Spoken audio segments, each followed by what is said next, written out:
তুমি ঘাস কাটতা একটা কাঁচি দিয়া আর একটা টুকরি নিয়া, কাঁচি দিয়ে ঘাস কাটতা, টুকরিতে ভরে বাজারে নিয়ে আসতা, বিক্রি করতা। এভাবে তুমি একদিন দোয়া করছিলে, আল্লাহ এই পেটটা চালানোর জন্য এত কষ্ট করি, এত মেহনত করি, তুমি যদি 2টা রুটির ব্যবস্থা করে দিতা তো আমি এই ঘাস কাটার সময়টুকু তোমার বন্দিগির ভিতরে ব্যয় করে দিতাম।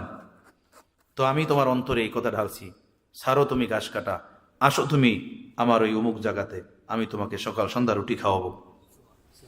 তুমি তোমার কোদাল, তুমি তোমার কাঁচি আর টুকরি এটা রেখে আসছো এই জঙ্গলে, তোমার জন্য এখন জান্নাত থেকে রুটি আসে, সেই রুটি তুমি খাও।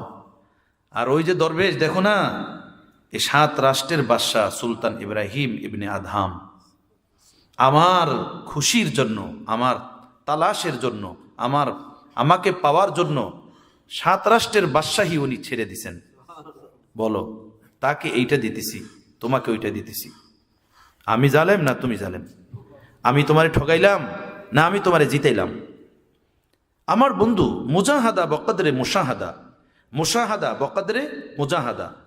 যার যেমন আল্লাহর পথে মেহনত হবে, আল্লাহ তাকে তার দৌলত সেই পরিমাণই দান করবেন, আল্লাহ তাকে সেই পরিমাণই দিবেন।